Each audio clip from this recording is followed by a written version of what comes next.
Boa tarde a todos, bem-vindos ao segundo Belgo Talks, da Belgo BK Arames. Nós tivemos este evento, o primeiro Belgo Talks, há poucos dias atrás, um segmento muito importante também para a empresa, foi o agronegócio, e agora estamos com o segundo Belgo Talks sobre a parte eólica. Eu sou o Sérgio Murilo, diretor de unidade de negócio de construção civil e indústria da nossa empresa, uma joint venture, né, da ArcelorMittal, que é a primeira, né, a maior siderúrgica do mundo, com a Bekaert, né, que é a maior treflaria também do mundo. Nós temos aqui na nossa empresa vários segmentos, e segmentos bastante importantes, onde nós temos uma atuação muito forte no mercado e muito focado. E nesse momento de pandemia, é muito importante a gente estar discutindo o futuro, né? Quer dizer, o que vai acontecer com cada segmento, com cada área de nossa empresa, né? Então, nós estamos aqui hoje para estar discutindo o segmento eólico, né, que é bastante importante para todos, né? Eu queria agradecer, né, a presença do Sandro Yamamoto, né, diretor da Associação Brasileira de Energia Eólica. Eu queria agradecer ao Marcelo Costa, diretor da Nordex Energy do Brasil, e também ao Thomas Toutin, diretor da Rudloff Industrial. Muito obrigado a vocês por estarem disponíveis para estar discutindo o segmento eólico aqui no nosso segundo Belgo Talks.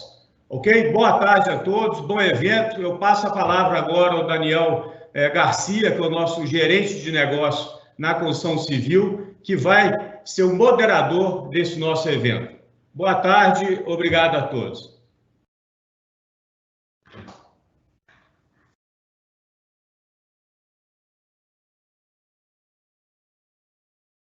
Seu microfone está no mute, por favor. Bom, boa tarde a todos, boas-vindas novamente aí aos nossos convidados, né, Sandro, Marcelo e o Thomas. Como o Sérgio falou, é muito importante esse Belgo Talks aí, a gente está falando de um segmento muito importante para nós da construção civil, que é o segmento de energia eólica, onde estamos presentes com destaque no fornecimento de cordoalhas de proteção, sustentação de torres, né, de concreto, cordoalhas para eletrificação, arames de solda, arame para parafusos e fixadores, cercamentos, e ultimamente o mercado eólico, né, nos últimos anos, vem sofrendo um incremento, né, de crescimento, daí também um incremento na altura das torres, na potência dos aerogeradores, e partiu para utilizar torres de concreto. E a Belgo BK, com a mudança no mindset aí do mercado, fez com que pensássemos em soluções e desenvolvimento de novos produtos. Uma mudança importante para que a gente ficássemos próximos aos nossos clientes e aos nossos parceiros de negócio, né? E com isso, também preparando para o novo normal pós esse movimento aí do Covid. Agradeço novamente aí aos nossos convidados e passo a palavra aí para o Sandro para falar um pouquinho aí do cenário, para falar um pouquinho aí para cada um se apresentar. Sandro, Marcelo e Thomas. Boa tarde a todos, obrigado pelo convite, agradeço a Belgo, sou diretor técnico da Associação Brasileira de Energia Eólica, sou engenheiro eletricista, atuo há 24 anos no setor elétrico, é um prazer falar com vocês. A associação ela tem cerca de 100 associados, que são empresas que atuam no segmento eólico, são investidores, fabricantes de equipamentos, de componentes e prestadores de serviço. E nesse momento de pandemia, nosso principal trabalho é atuar para a continuidade do crescimento da energia eólica no Brasil, continuidade das obras e que a energia eólica continue crescendo cada vez mais no Brasil. Eu agradeço o convite, daqui a pouco a gente retoma com a apresentação.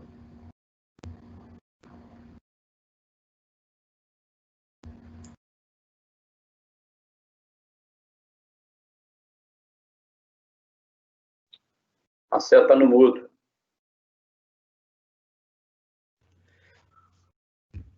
Boa tarde a todos, eu agradeço bom, eu sou da Nordex Energy, sou diretor de compras da companhia,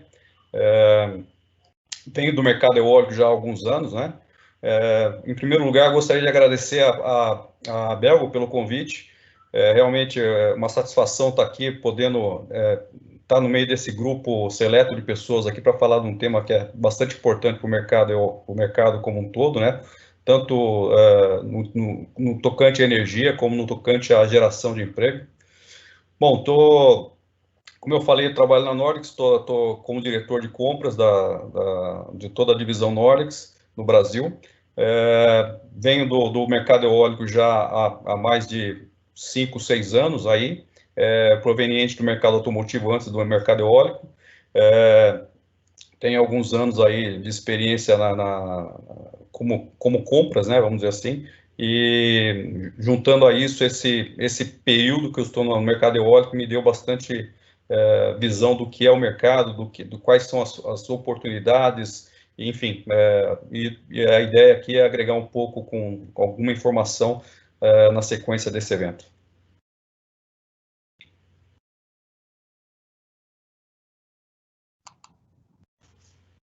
Boa tarde a todos. Em primeiro lugar, queria agradecer a Belgo, realmente é uma bela iniciativa, agradecer por ter cedido esse espaço no painel e por ter feito essa iniciativa de juntar players tão importantes do mercado para uma discussão de alto nível e muito importante para os dias de hoje.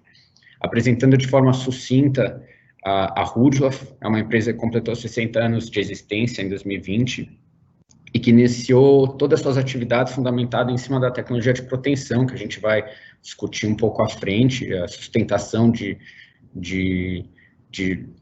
estruturas de concreto, e foi expandindo aos poucos para outras atividades da construção civil e outros produtos dentro desse escopo. O que a Rudloff carrega no seu DNA, desde a sua fundação, é a inovação tecnológica e diversificação de produtos, que são as qualidades que permitiram à empresa ingressar nesse mercado de energia eólica a partir de 2015.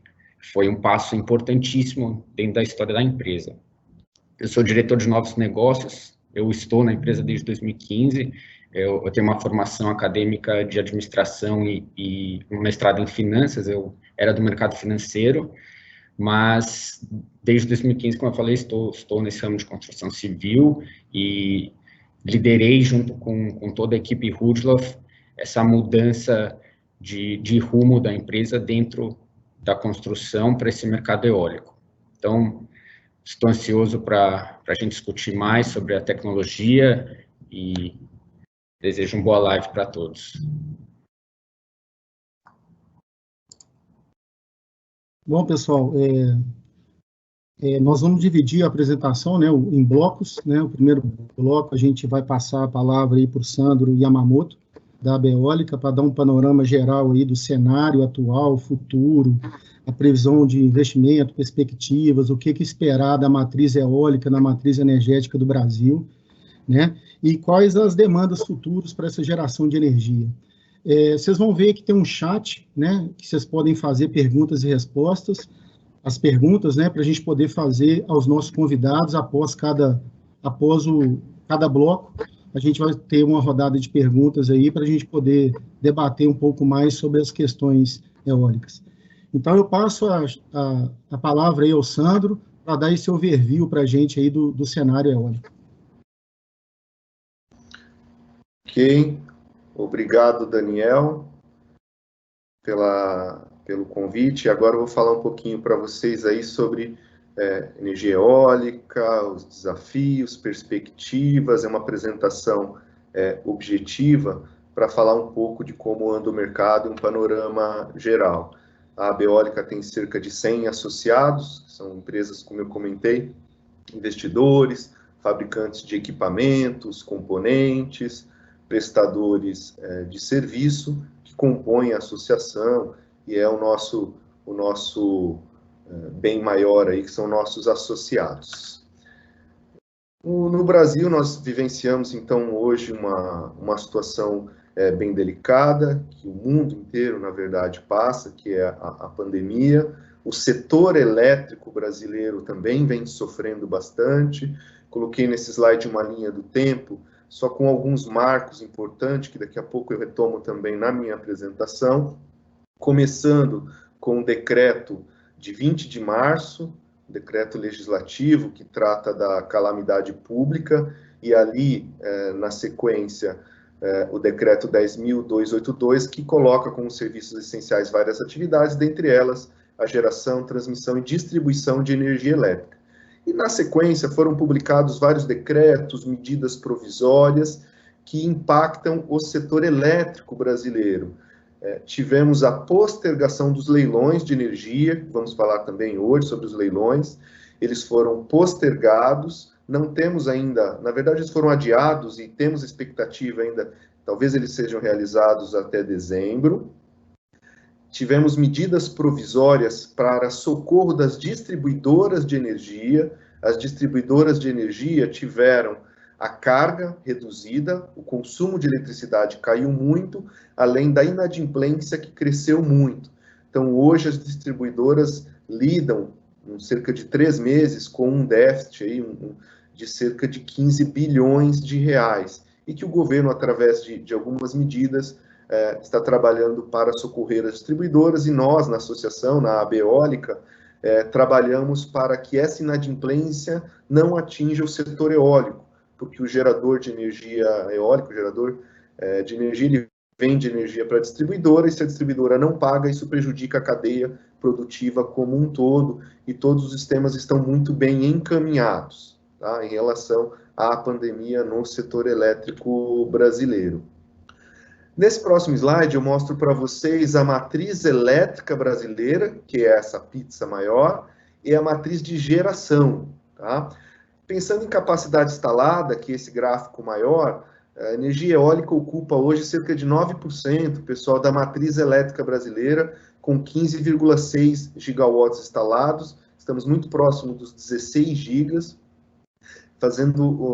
tendo uma grande responsabilidade no setor elétrico brasileiro, ficando atrás somente da geração hidrelétrica. Tá? Então, a matriz elétrica ela é predominantemente renovável, energia eólica cresceu muito nos últimos anos e tem, pessoal, uma expectativa muito grande ainda de crescimento. O potencial eólico brasileiro, o potencial dos ventos no Brasil é muito grande. Existe uma discussão entre espaço na matriz elétrica, se vamos colocar mais eólica, mais solar, mais termoelétrica, tá? Mas a gente vê um movimento no mundo pró-energias renováveis. E o Brasil não é diferente disso. Eólica ainda deve crescer muito junto com outras fontes renováveis. Mas sabemos que na matriz elétrica também a gente precisa de uma energia de base, que são hidrelétricas com reservatório e algumas termoelétricas também. E o Brasil retomando o crescimento nos próximos anos, a gente acredita que continuaremos com uma boa contratação da energia eólica para crescer cada vez mais a nossa matriz elétrica brasileira.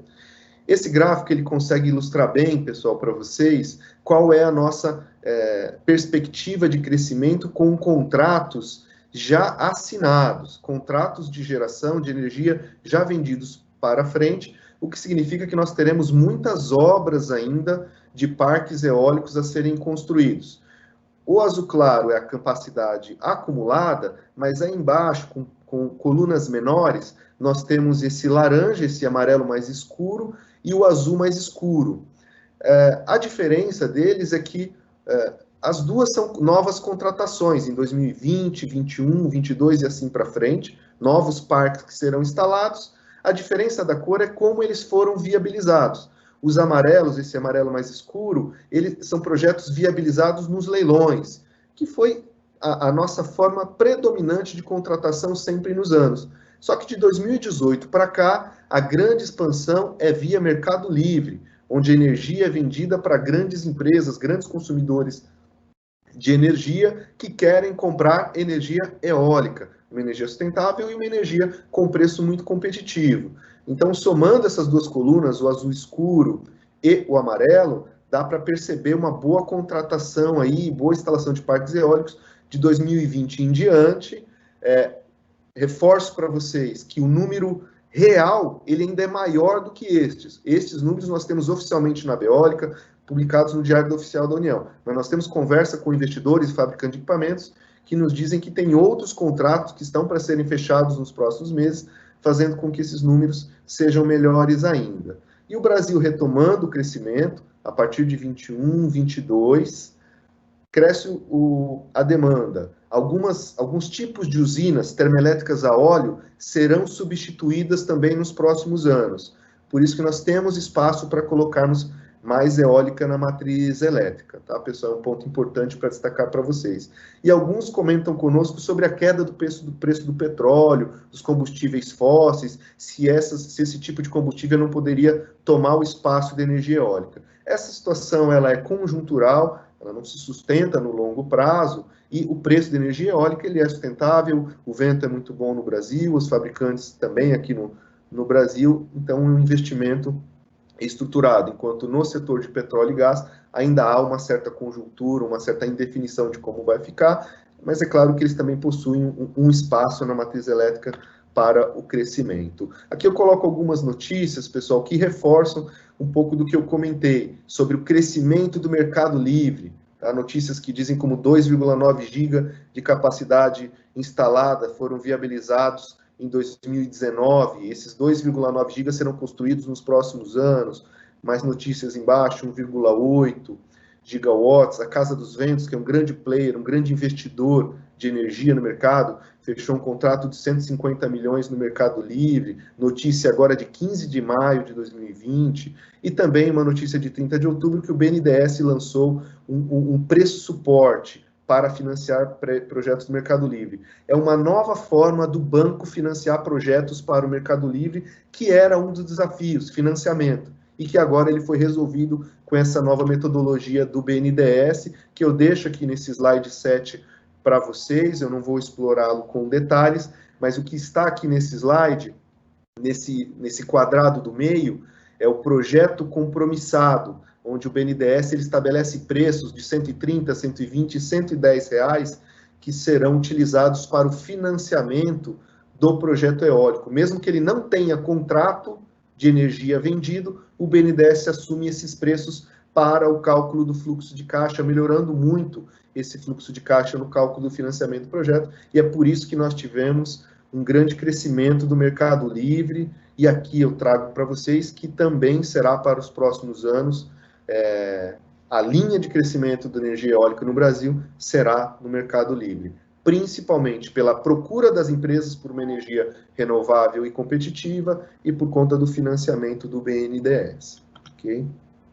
Em relação a empregos, cadeia produtiva, comentei um pouquinho que nós temos um grande avanço, mas eu resolvi também colocar essas notícias, pessoal, que reforçam essa retomada econômica que o mundo terá baseado em projetos de infraestrutura. Projetos de infraestrutura são projetos de um capital humano intensivo, de muitos empregos, e se um país ele quer sair dessa pandemia, sair dessa crise, com empregos e retomada econômica, projetos de infraestrutura serão aí um grande pilar. E energia eólica dentro do setor elétrico é uma das saídas, das alternativas, que a gente sabe que gera muito emprego, gera muita renda e movimenta muito a indústria. Tá? Então, relatórios do Global Wind Energy Council, de WEC, mostra que haverá recuperação econômica também baseada nas energias renováveis.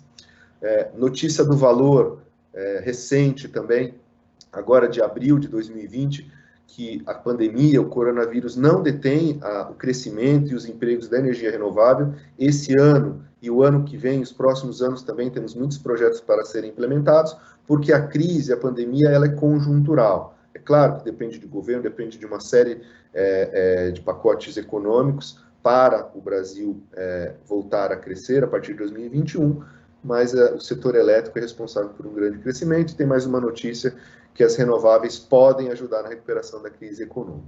Tá? Então, nessa linha aí de panorama, a eólica ocupa um bom espaço na matriz, Mercado Livre é um dos principais responsáveis para a energia eólica continuar crescendo, tem uma boa quantidade de empresas localizadas no Brasil, responsáveis por 70%, 80% da nacionalização do parque eólico, mas temos também alguns desafios, tá? Desafios da demanda, compradores da energia, que nós temos, mas o consumo de energia elétrica precisa ser retomado. Financiamento está bem estruturado, está bem encaminhado. Linhas de transmissão, finalmente temos boas linhas de transmissão, já não é um gargalo, é um desafio, mas não é um gargalo. São os 3 pilares para a energia eólica continuar crescendo. Além de outros desafios, como logística, treinamento, o mercado livre está indo muito bem, tributação, tem muito espaço para operação e manutenção, questões ambientais estão muito bem equacionadas, nós temos um ótimo diálogo com os órgãos ambientais, e temos agora discutido um novo modelo para o SEB, que é o setor elétrico brasileiro, tá? Temos mudanças, o consumidor poderá escolher daqui a alguns anos o seu próprio fornecedor de energia, mesmo na sua casa. Mas é um projeto que está em andamento ao longo de 2020 e 2021, muitas das propostas serão implementadas, tá? Então, esses são os pontos principais que eu queria trazer para iniciar a nossa discussão sobre a capacitação, sobre o planejamento, o panorama geral e boas perspectivas de crescimento para o setor eólico, tá? Agradeço esse primeiro momento, tá? E vamos para a próxima etapa do nosso Belgo Talks. Bom, Sandro, agradeço aí seu panorama, animador para a gente também da indústria de base, né, que estamos presentes aí, não só no fornecimento de cordoalhas, mas também de aço, né, e eu vou passar a palavra agora para o Marcelo da Nordex Energy do Brasil. Ele também vai falar das perspectivas da Nordex, dos investimentos que estão por vir, da necessidade dessa aí, de aumento da potência dos aerogeradores, e bem como a participação, né, da cadeia de fornecedores nacionais no todo o processo aí de compra e aquisição pela Nordex.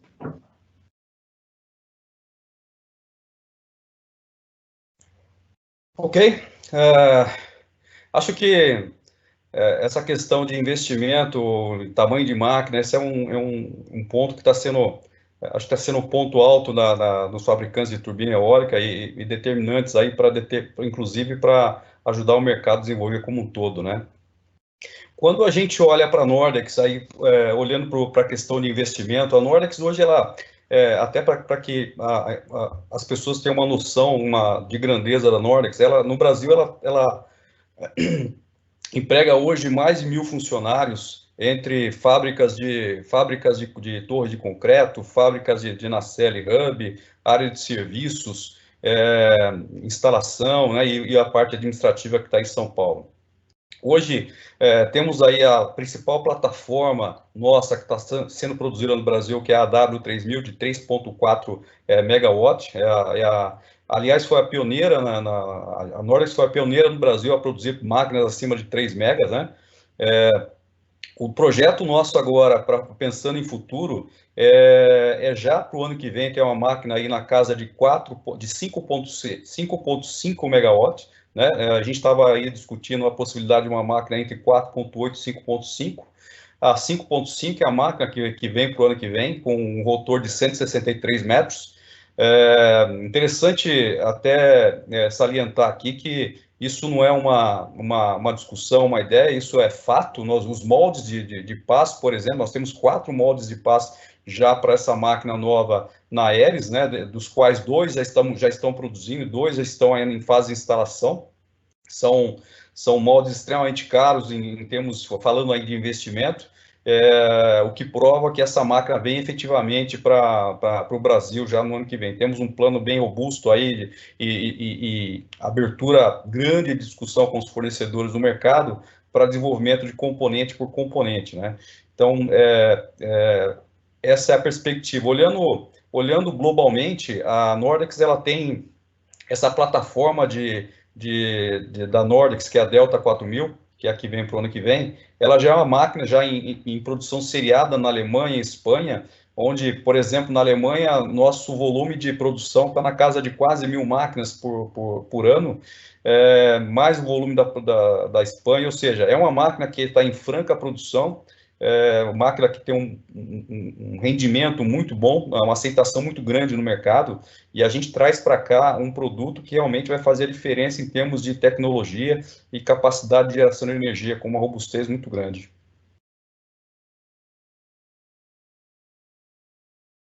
Daniel, se eu puder só brevemente interromper, mas eu acho muito interessante esse ponto que o Marcelo tocou, das máquinas mais robustas e das alturas que as torres hoje têm que atingir para otimizar a produção de energia e a estrutura da torre para sustentar essas novas máquinas. E aí entra todo um trabalho da cadeia produtiva, como o Marcelo comentou, de fornecer produtos para essa sustentação e para essa nova geração de torres. Então, é interessante como o mercado está em constante transformação eólico e requer que toda a cadeia esteja em transformação e que estudos profundos de engenharia acompanhem essa evolução dos aerogeradores. São questões interessantes. Eu acho que o Marcelo pode dar para a gente um overview do que a Nordex está vendo aí com relação a essa mudança, né, de torres mais altas, as dificuldades que tem de logística, de produção, de soluções de sustentação para essas torres.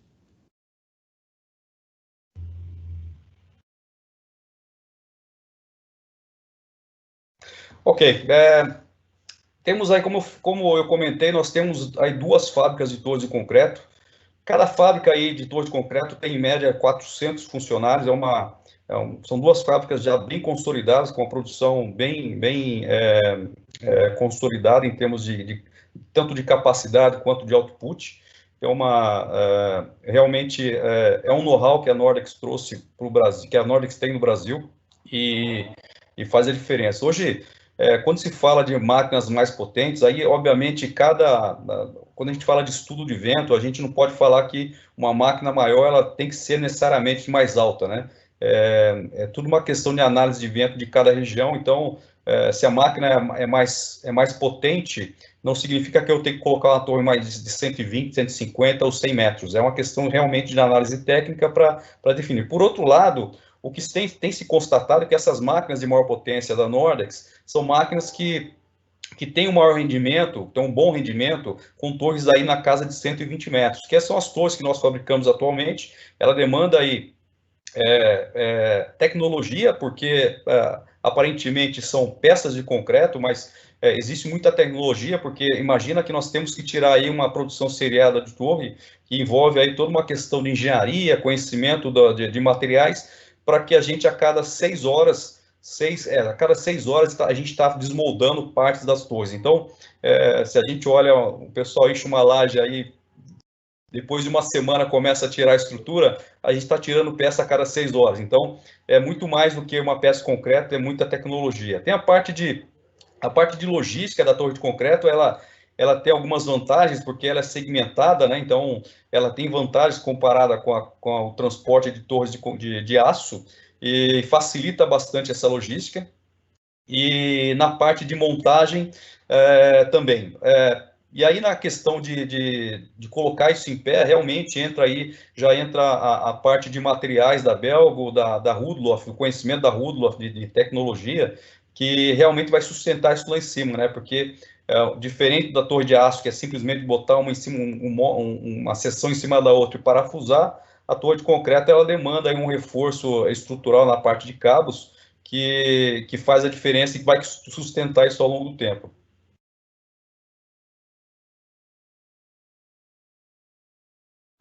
Bom, Marcelo, agradeço aí. Depois a gente volta nesse bate-bola, que está interessante as perguntas. Tem várias aqui, já estão sendo publicadas.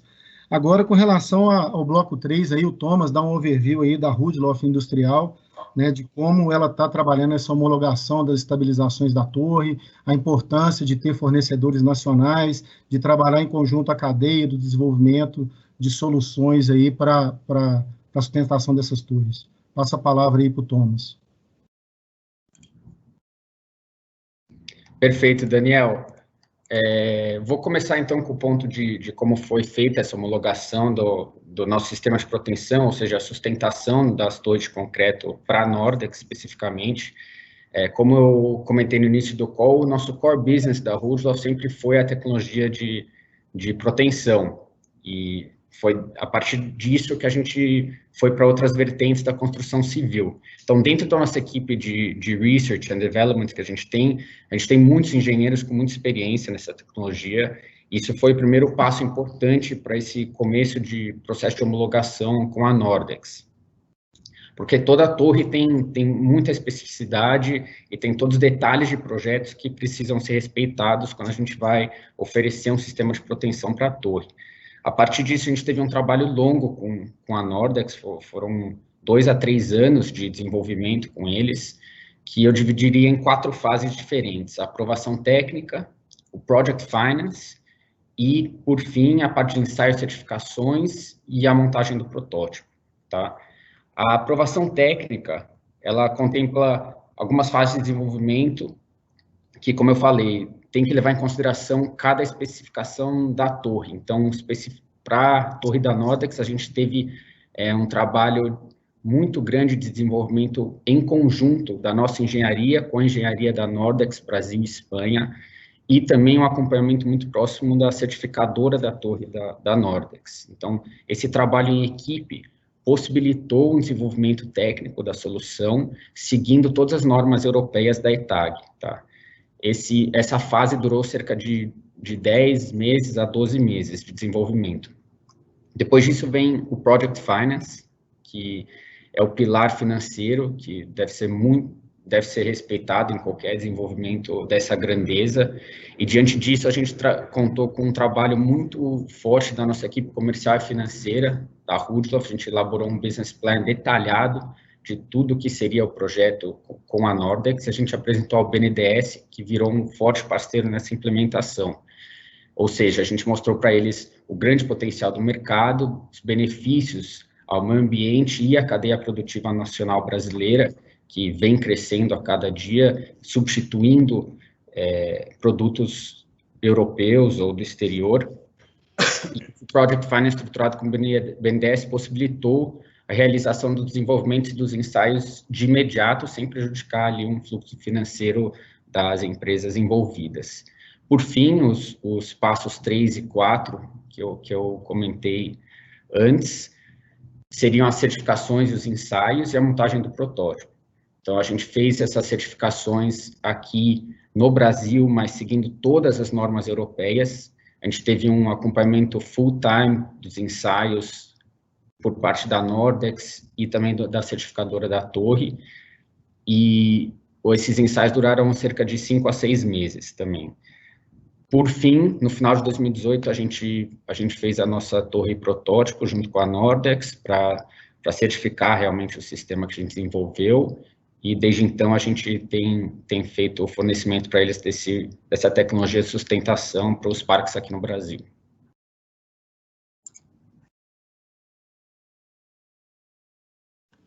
Bom, obrigado aí, Thomas. Vou começar o esquenta aí com relação às perguntas. Tem até uma pergunta que eu queria fazer e já está até aqui no já está publicado. E essa pergunta vai para o Sandro e para o Marcelo. Com relação às torres eólicas, hoje a maioria nossa é onshore, né?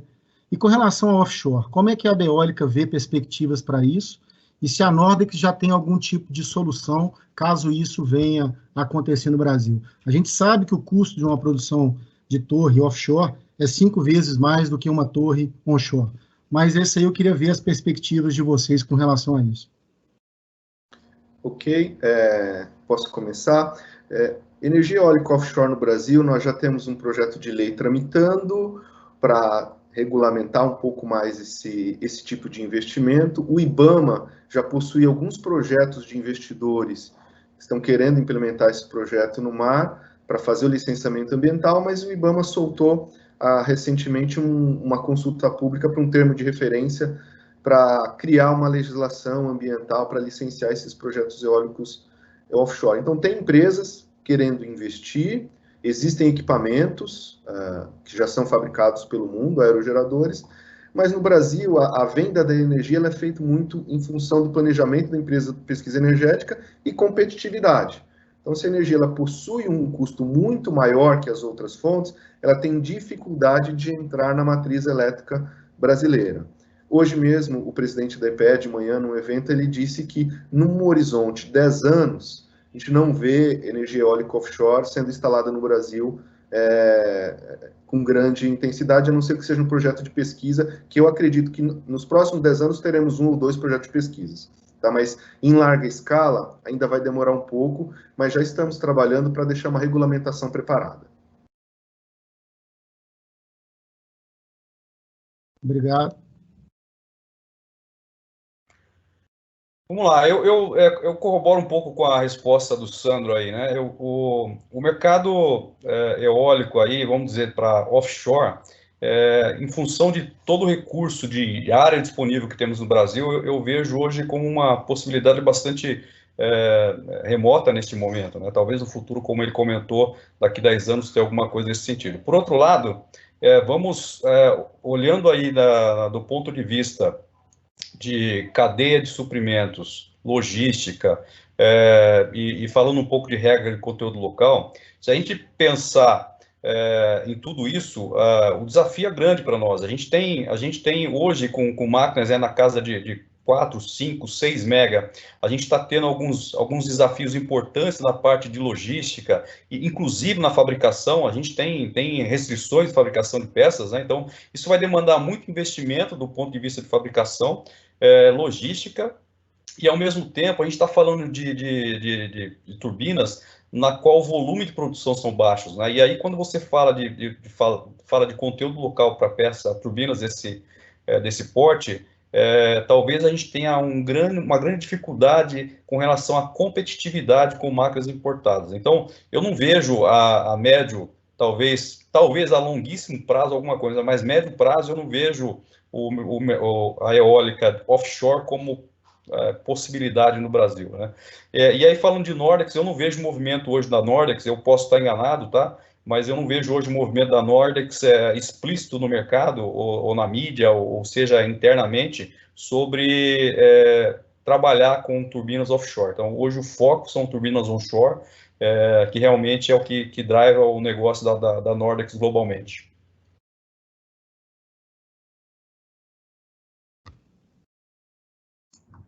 Eu queria só complementar a informação, eu corroboro muito com a opinião do Marcelo e do Sandro. Eu acho interessante a gente tentar comparar o Brasil com outros países que tenham características parecidas. A gente vê países como os Estados Unidos e a China, por exemplo, que são países que têm um enorme potencial de energia eólica e que tem muito espaço disponível, são países que têm muito pouco desenvolvido a eólica offshore. Exatamente por essas características do país. E outros países, como, por exemplo, muitos países no norte da Europa, o Reino Unido, na Europa em geral, eles têm desenvolvido muito mais o mercado offshore pela característica do país, por terem pouco espaço disponível para grandes parques. Então, eu também acredito que no médio prazo seria um desenvolvimento muito difícil para o Brasil, por acabar tornando a energia cara na sua produção, e por a gente ter muito espaço disponível e ter que pensar, sim, em desenvolver outras coisas, como linhas de transmissão, como o Sandro falou, que é um desafio grande, e outros desafios do mercado eólico aqui. Bom, e além do mais, o pensamento na forma de sustentação dessas torres offshore, né? Acho que isso é um grande paradigma que a gente tem que desenvolver e conseguir ter essa atuação. Agora, uma pergunta aí para o Marcelo e para o Thomas, para poder ajudar aí. Quais as vantagens e desvantagens de utilização de uma torre de concreto por uma torre de aço? Né, a gente está vendo a tendência maior hoje de torre de concreto, mas no passado foi a maioria de torres de aço. O que vocês veem aí de diferencial entre concreto e aço para a sustentação aí dos aerogeradores atuais? Vamos lá. Eu acho que essa é uma questão. Eu trabalhei numa empresa antes da Nordex também, do mercado eólico, que predomina a torre de aço, e agora a Nordex predomina a torre de concreto. É uma pergunta que a gente se faz o tempo todo. Se a gente for olhar do ponto de vista custo, existe competitividade em ambos os casos. É uma questão de entender, por exemplo, hoje para a Nordex é vantagem trabalhar com torre de concreto por uma série de motivos. Primeiro, porque nós temos uma fábrica própria, 2 fábricas próprias, temos know-how, gente preparada, temos uma cultura que já veio da Acciona, né? Então, acaba que a gente tem um controle muito melhor do custo e acaba sendo bastante competitivo. Por outro lado, a torre de aço, ela também tem suas vantagens, né? Então, se por um lado eu tenho vantagens por exemplo, na torre de concreto, a logística de transporte é menos complicada, não é mais simples, mas é menos complicada. Eu tenho menos restrições para transportar as partes da torre até o site. Por outro lado, a montagem desses tramos, né, ele é um pouco mais complexo, ela demanda uma atividade de montagem, de preparação da torre no site, diferente da torre de aço. A torre de aço era fabricada na fábrica do fabricante, é transportada até o site e simplesmente é montado um tramo sobre o outro, falando grosseiramente, né? Obviamente tem mais técnica nisso, mas grosseiramente é montando um tramo sobre o outro, parafusando e bota na série o hub em cima lá e está pronto, né? E aí você tem ganhos ali na parte de logística e de montagem.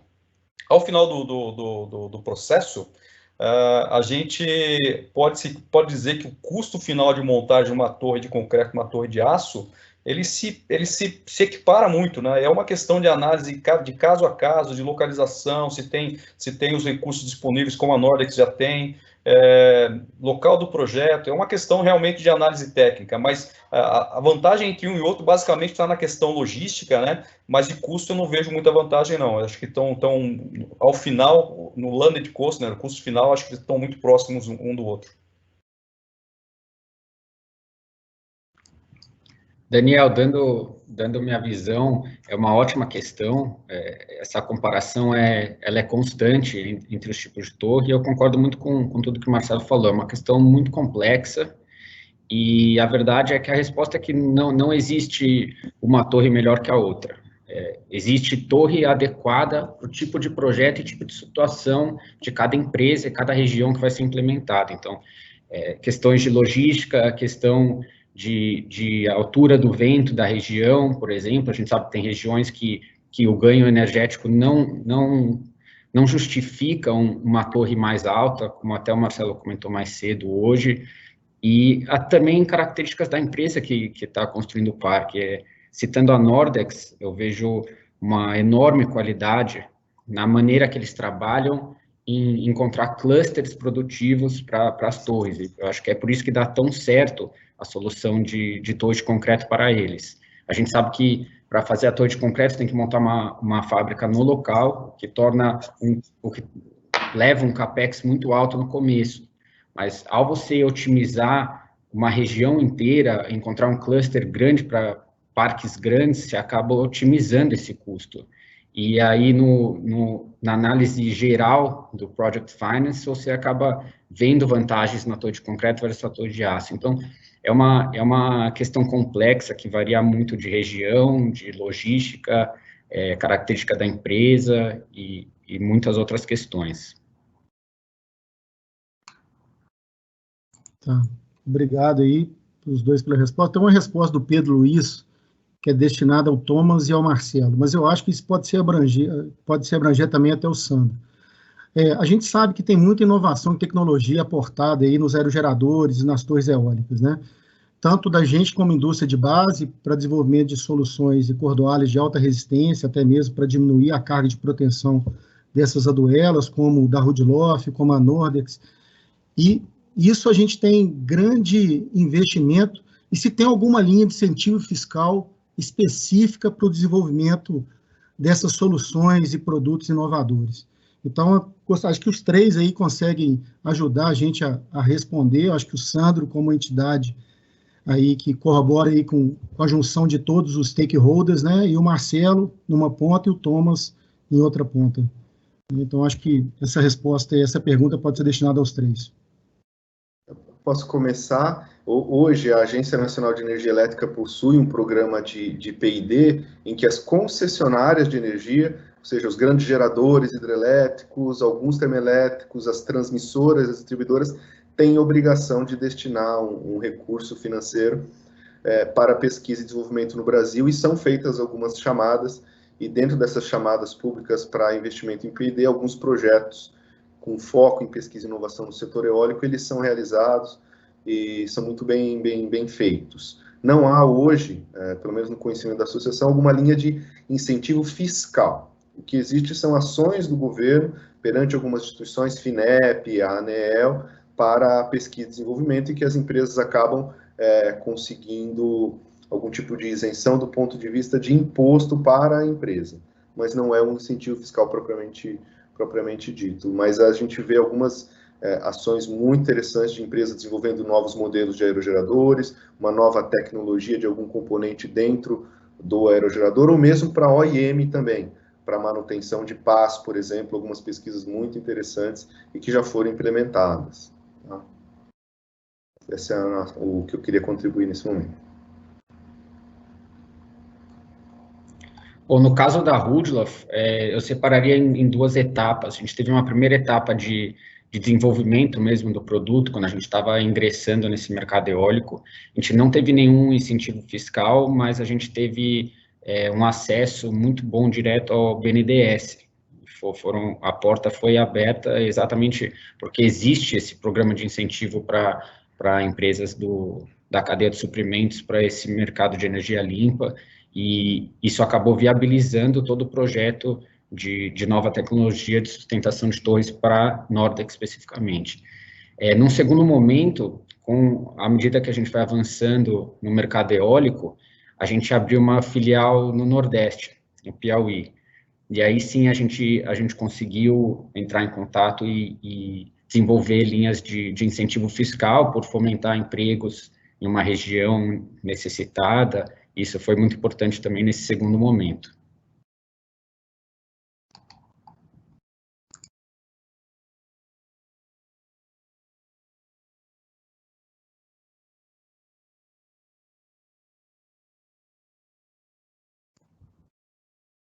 Acho que está no mudo, Marcelo.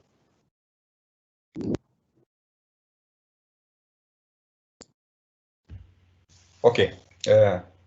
Então, olhando especificamente do ponto de vista de pesquisa e desenvolvimento, que é o ponto da questão aqui, eu acho que aí eu falaria aqui não só de torre, mas também de pás, nacelle, hub, ou seja, da turbina como um todo, né?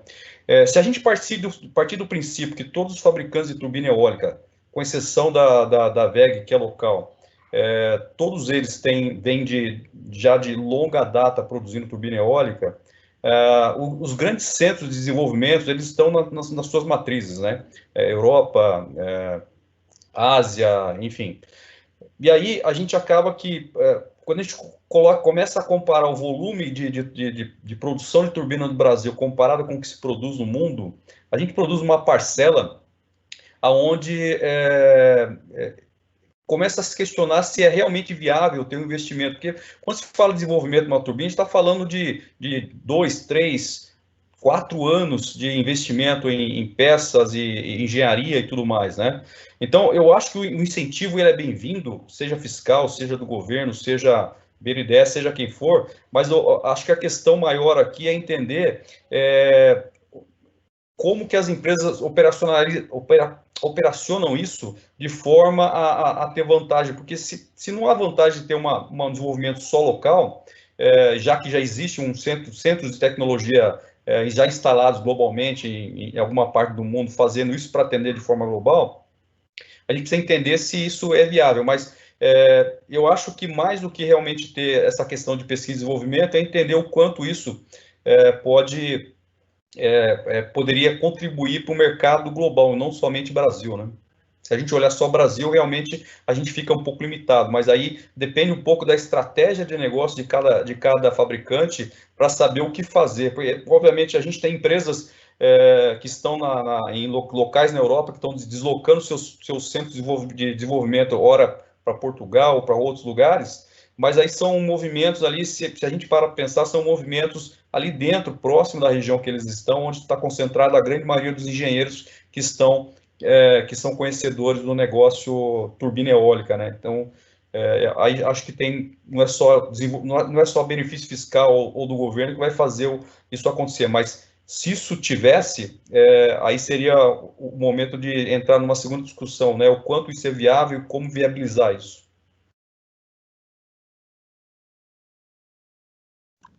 Bom, tem uma outra pergunta aqui do Max.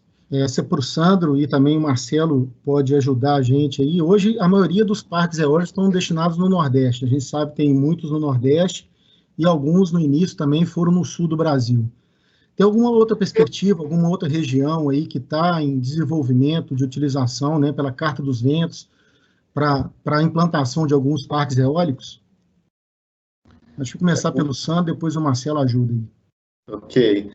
Os projetos realmente são predominantes no Nordeste.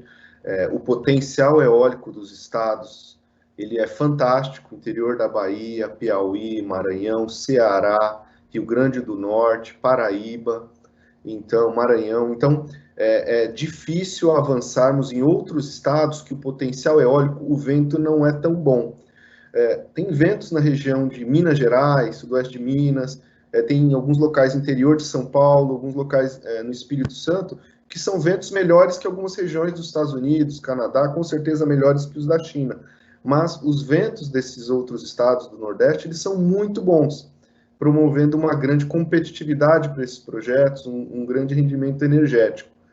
Tem um grande potencial para ser explorado nos próximos anos. Além de algumas regiões do Rio Grande do Sul também tem ótimos ventos, ele varia um pouco mais de direção, mas ele tem uma ótima intensidade. Tá? Então, tem investidores medindo vento em alguns outros estados, com um pouquinho lá em Minas Gerais, Espírito Santo também, tem um investidor aqui no interior de São Paulo, mas para vencer esses projetos no Nordeste é muito difícil. Então, nos próximos anos, sem dúvida nenhuma, Nordeste e Rio Grande do Sul estão no top da lista dos projetos serem implementados.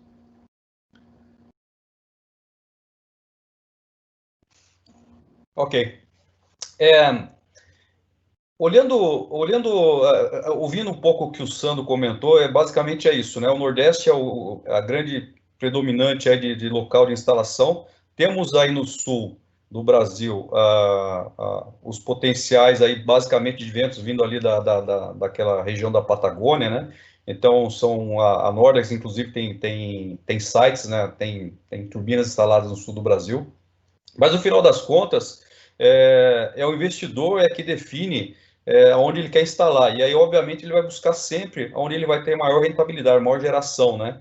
E então, por mais que a gente tenha potencial no sul ou alguma outra região do Brasil, o Nordeste acaba ganhando disparado de condições de vento, tempo de vento ao longo do ano, né? E isso faz toda a diferença na hora de fazer o investimento. O investimento é muito alto para se aventurar em lugares onde o vento não vai ser tão constante, ou não vai ter uma constância ao longo do ano como se tem no Nordeste.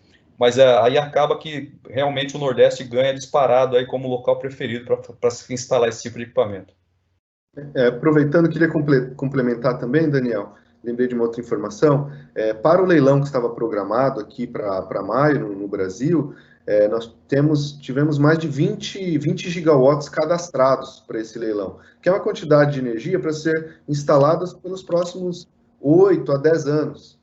E todos no Nordeste e no Sul do país. O investidor ele tem que ficar medindo o vento por 3 anos para que o projeto seja viabilizado, seja outorgado tanto para o mercado livre quanto para o mercado regulado. Tá? Então, nós já temos um estoque de projetos para essas regiões para os próximos 8, 10 anos e, com certeza, mais projetos de medição que estão em andamento com 1, 2 anos nessas regiões também. Tá? Por isso que não vejo uma expansão para outras regiões. O Brasil é muito abençoado em vento também, mas principalmente no Nordeste e no extremo Sul. Bom, tem uma pergunta aqui agora da Rebeca, né? Diante desse crescimento do setor eólico, né, a gente sabe que hoje um dificultador é mão de obra, né? Como é que vocês veem essa mão de obra qualificada para o setor E qual o déficit que vocês estão vendo aí para o Marcelo e para o Thomas, essa dificuldade aí para vencer esse desafio?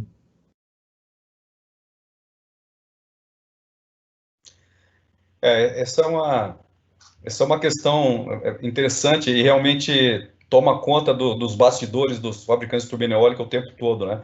Nós temos aí primeiro a gente tem um desbalanceamento, falando um pouco da cadeia de suprimentos, a gente tem um desbalanceamento, né? A gente tem a grande demanda de produtos lá no Nordeste, porque as fábricas dos fabricantes de turbina eólica estão no Nordeste e os grandes fabricantes de componentes estão no Sudeste, né? Então, a gente já tem um desbalanceamento aí. Então, e aí a gente tem uma demanda grande de mão de obra no Nordeste, principalmente para a parte de serviços e montagem de turbina eólica. Esse ponto é justamente o que dificulta nós a termos técnicos especializados. Então, se a gente olhar do ponto de vista de mão de obra especializada, a gente acaba importando do Sudeste, Sul do Brasil para o Nordeste algumas funções que são mais estratégicas do ponto de vista de serviços e montagem, né? E acaba colocando as funções menos estratégicas com o pessoal local.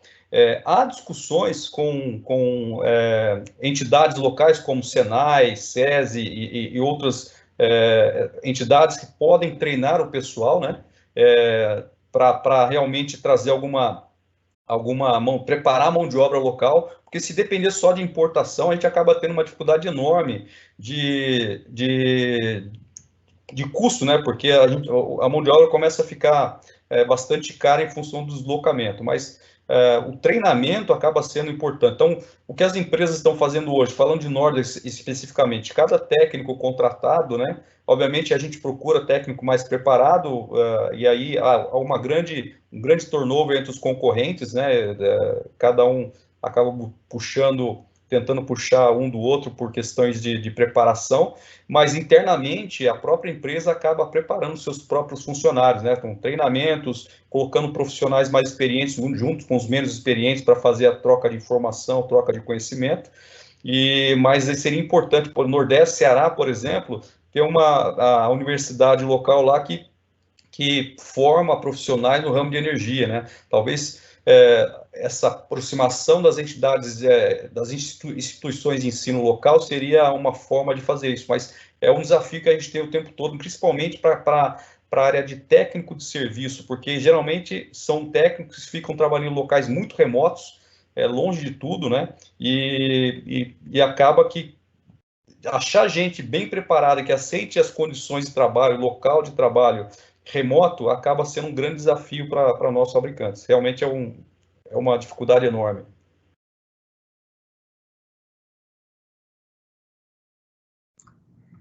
Realmente é uma dificuldade, um desafio para o setor, e eu acho que junto com qualquer dificuldade ou desafio, vem as oportunidades para a região, né? Como o Marcelo e o Sandro falaram, a região Nordeste é abençoada, todos os projetos não tem como não serem lá no futuro, e o potencial é enorme, e isso vai trazer muito desenvolvimento para a região. Então, oportunidade de pessoas se especializarem, se empregarem na região, vão ser enormes. No caso específico da Rúdula, a gente, nos primeiros anos de fornecimento, a gente focou 100% da produção no Sudeste, com 100% de mão de obra do Sudeste, e isso encarece muito o produto. É um mercado que está cada vez mais competitivo, com preços cada vez mais baixos, e hoje em dia a gente já tem uma planta fabril no Nordeste, com grande maioria dos funcionários sendo do Nordeste, e isso acaba gerando desenvolvimento e oportunidades para a região. Então, eu acho muito importante que o setor tenha apoio do governo, de instituições, para formar pessoas da região, e que, junto com outras pessoas experientes de outras regiões, a gente possa desenvolver o Nordeste e a mão de obra local, né, nesses projetos.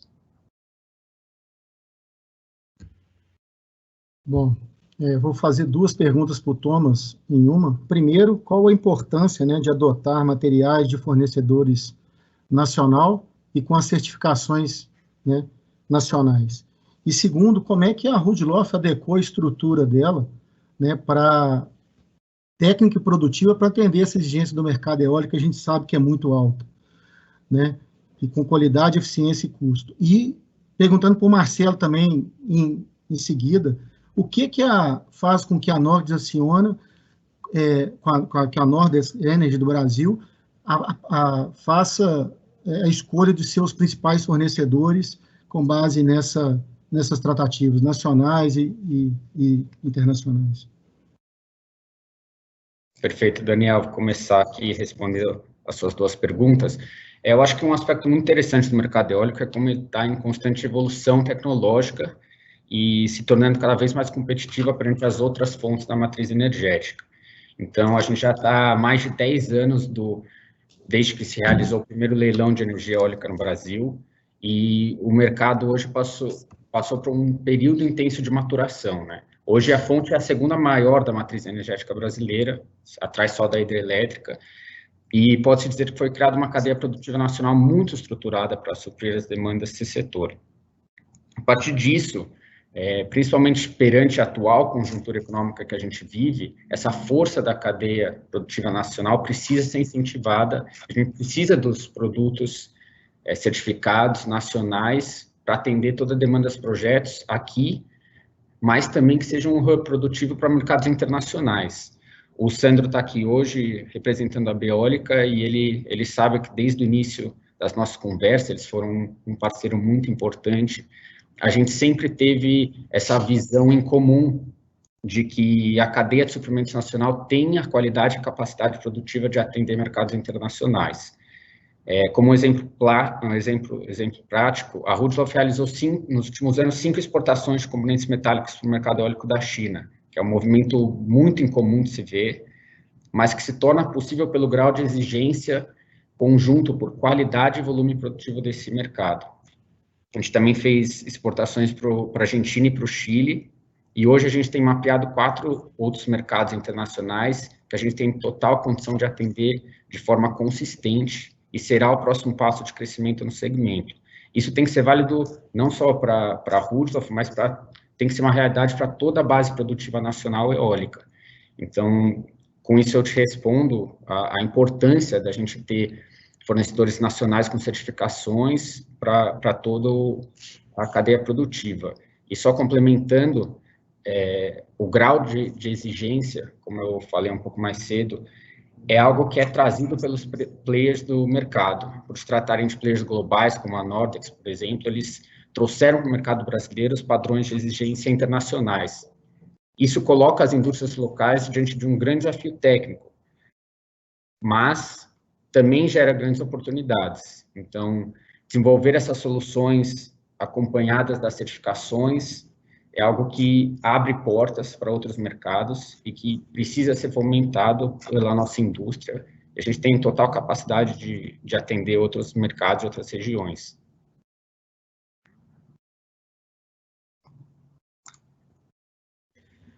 Vamos lá. Eu primeiro acho que vale salientar aqui que o mercado de fornecedores do Brasil ele está bem mais maduro e hoje ele entende melhor os requisitos do mercado eólico, né?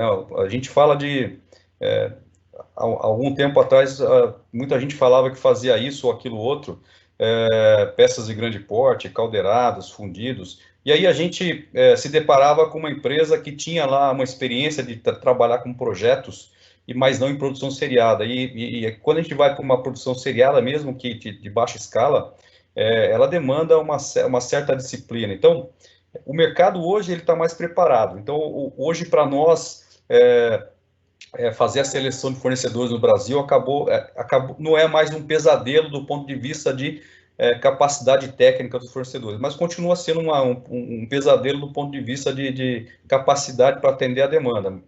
Mas, enfim, são outros pontos, né?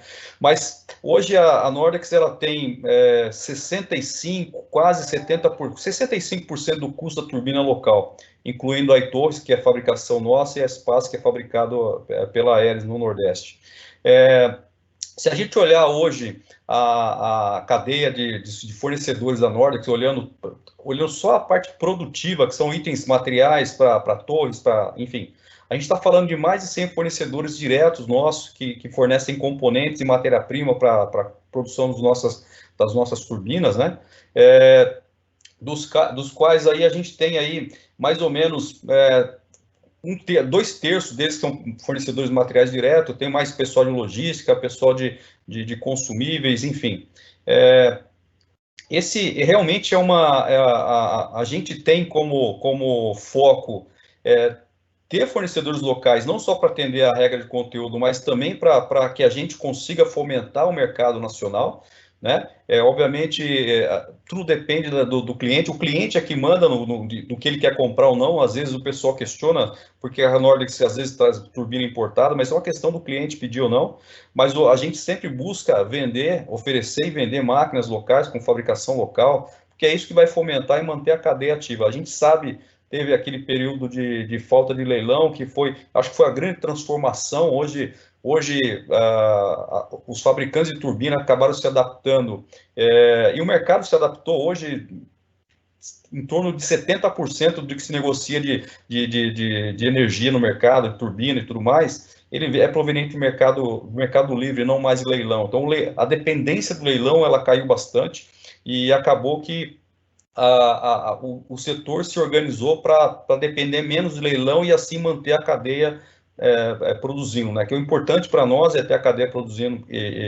Isso faz a diferença do ponto de vista de mercado local e desenvolvimento da indústria como um todo.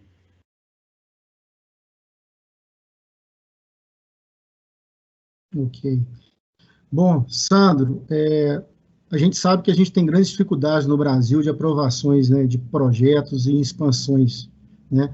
Um fator que é preponderante nisso são as barreiras ambientais, né? Como a Beólica vê isso como um inibidor para projetos eólicos, e o Marcelo também dando a visão dele como Nordex para a construção desses tipos de empreendimentos, a barreira ambiental que existe no Brasil para esse tipo de projeto.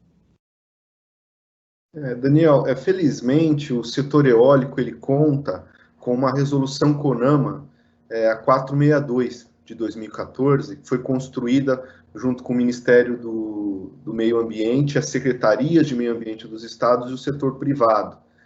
Foi um grande desafio, porque não são todas as fontes de geração que têm uma resolução CONAMA que estabelece as diretrizes básicas para licenciamento de um projeto eólico no Brasil. Tá? Licenciamento ambiental. Então, essa resolução ajuda muito para que o setor eólico consiga trabalhar junto aos estados o licenciamento ambiental. Então, cabe a cada estado dar as licenças prévias de instalação e de operação para os projetos eólicos. Então, hoje nós não temos grandes barreiras ambientais para a energia eólica continuar crescendo. O que nós temos são desafios pontuais. Às vezes muda um governo estadual, ele muda a equipe ambiental que cuida ali do estado. Então a Beólica vai lá, apresenta como o setor funciona, porque às vezes eles querem trazer inovações que podem travar o desenvolvimento de alguns projetos. Mas hoje o setor, os fabricantes, os investidores têm um diálogo muito bom com todos os órgãos ambientais. Existem alguns desafios, patrimônio histórico, fazer o resgate de achados históricos e ambientais para museus, prazo, às vezes a gente fica um pouco preocupado com prazo, mas hoje licenciamento ambiental não é uma barreira para o crescimento da energia eólica no Brasil, felizmente.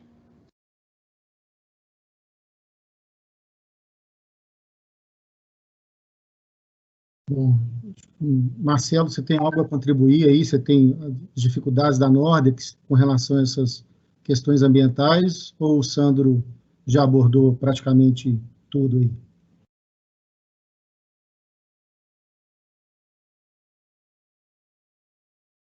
Acho que tem que direcionar aí, né?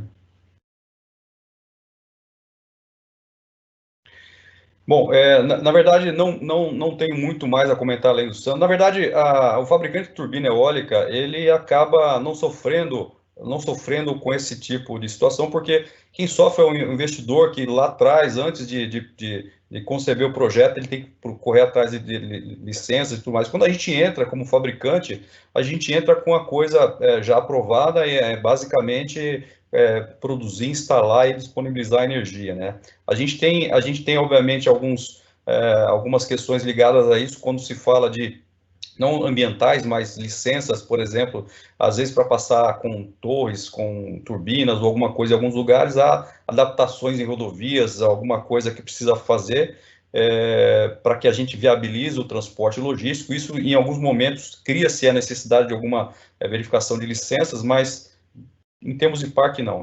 O fabricante, desculpa, o cliente é que acaba sofrendo um pouco com isso aí.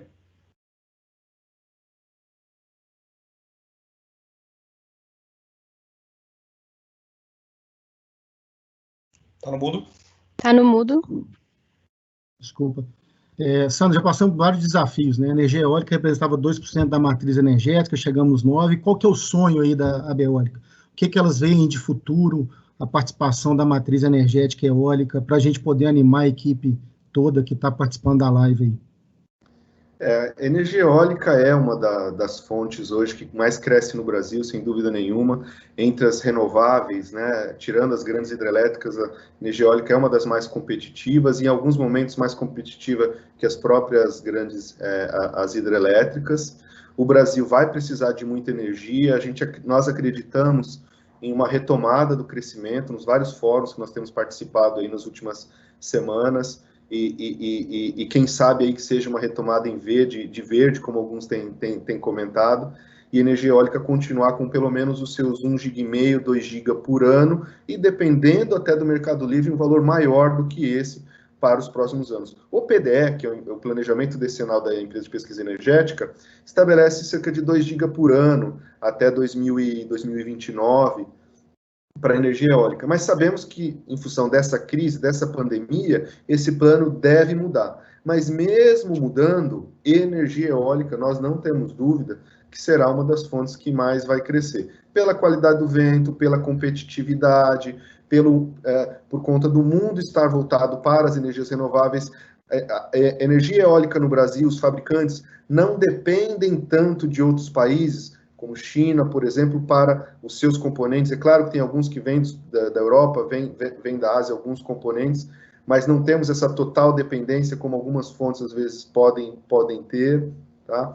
E, além de contar com um setor estruturado, forte, temos uma associação com associados muito representativos e que a gente tem aí batalhas fortes aí para enfrentar, mas a gente não tem dúvida que temos aí um bom crescimento pela frente. Os ventos brasileiros são fantásticos e temos a cadeia produtiva estruturada de uma forma muito responsável, muito sustentável também. Tá?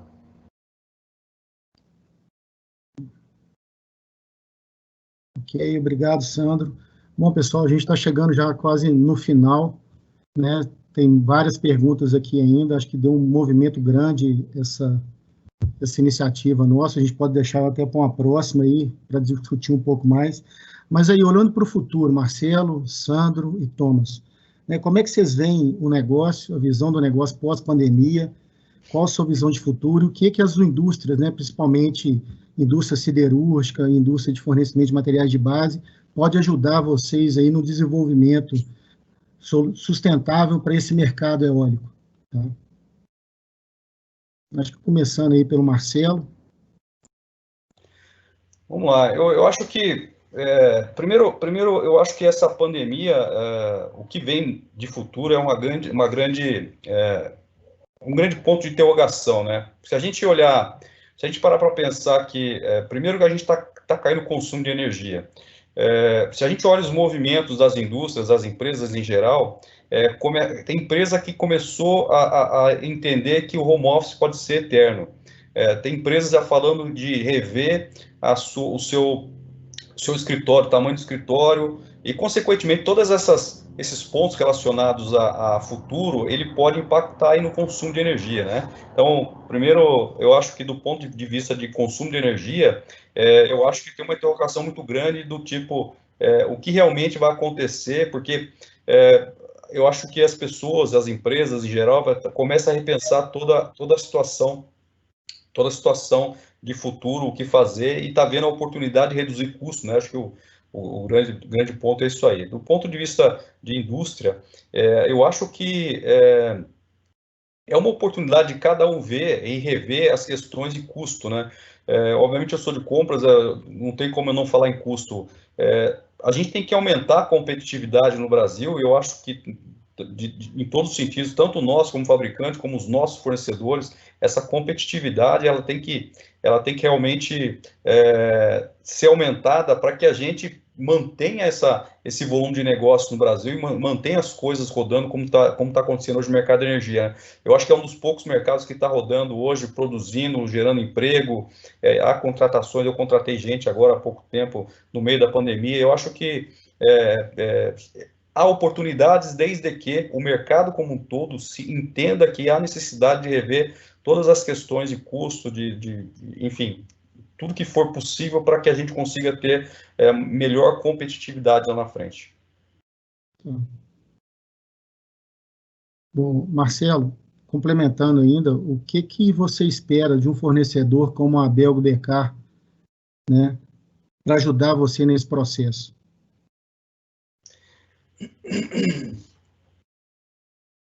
Acho que o que a Belgo pode, como é que a Belgo pode contribuir para a Nordex, né? Como eu falei, não tem como alguém de compras não falar de custo, mas eu acho que um trabalho conjunto técnico entre Belgo e Rudloff, do ponto de vista de desenvolvimento, focando ali em competitividade, e obviamente a gente sempre falar de prospecção, né? Porque obviamente a gente já está sempre vislumbrando um futuro com volume sustentável de produção de turbina, né? De torres e tudo mais. Do ponto de vista de produto, né? Ou de torre, especificamente é o caso aqui, seria a Belgo, junto com a Rudloff, viabilizar maior essa sinergia, obviamente, com bastante competitividade comercial e obviamente, trazendo para a gente produto de alta qualidade, né? Que é o que a Rudloff tem entregado para a gente regularmente, garantir essa qualidade, que é o ponto forte aí necessário. A gente está falando de um item de alta segurança, né? Então, um cabo desse, ele exige ali tecnologia, exige resistência, exige compromisso de quem está produzindo, porque se um cabo desse se rompe, é uma turbina de milhões que está caindo, né? Então, esse compromisso do ponto de vista de tecnologia, competitividade, são pontos onde a Belgo pode trabalhar forte com a Rudloff e para trazer para a gente aí mais vantagem, porque quanto mais competitivo a gente tiver esses produtos, mais a gente consegue vender e manter o mercado rodando.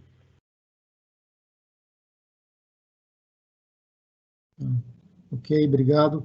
Agora, Thomas, como é que é a visão da Rudloff nessa ponta aí, né? A gente tem várias iniciativas juntos, desenvolvimento desses cabos, e além disso, alguma solução.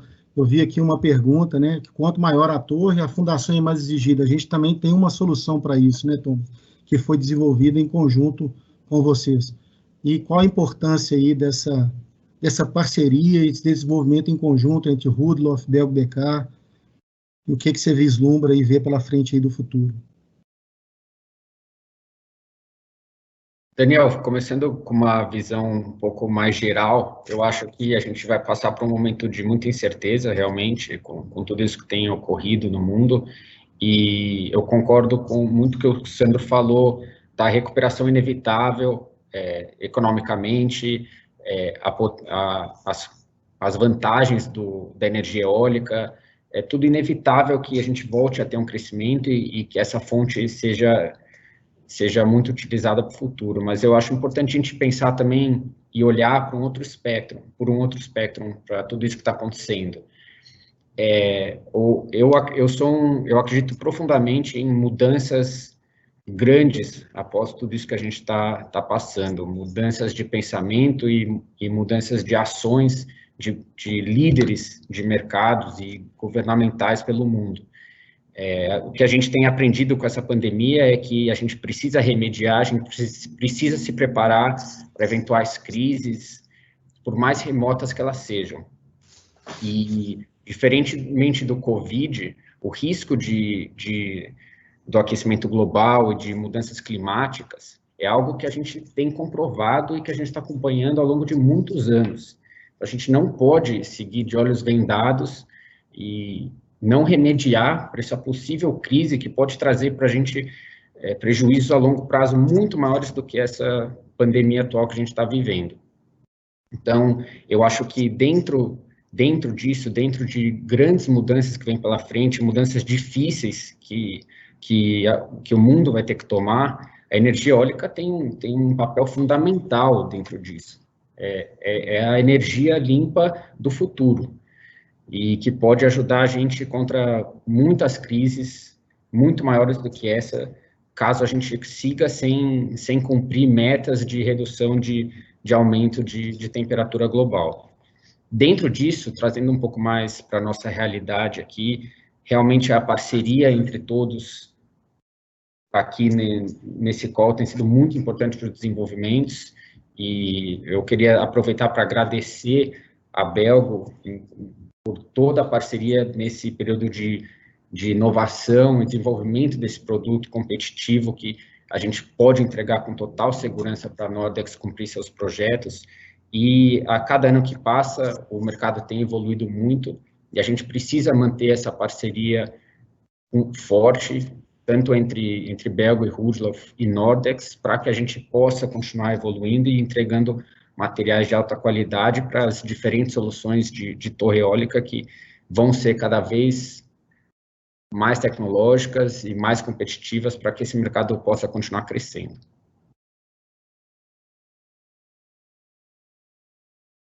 Ok, obrigado, Thomas. Sandro, e a visão da Eólica aí?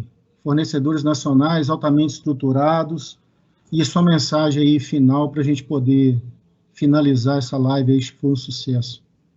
Ok, Daniel, obrigado, agradeço também a companhia dos amigos aqui na live.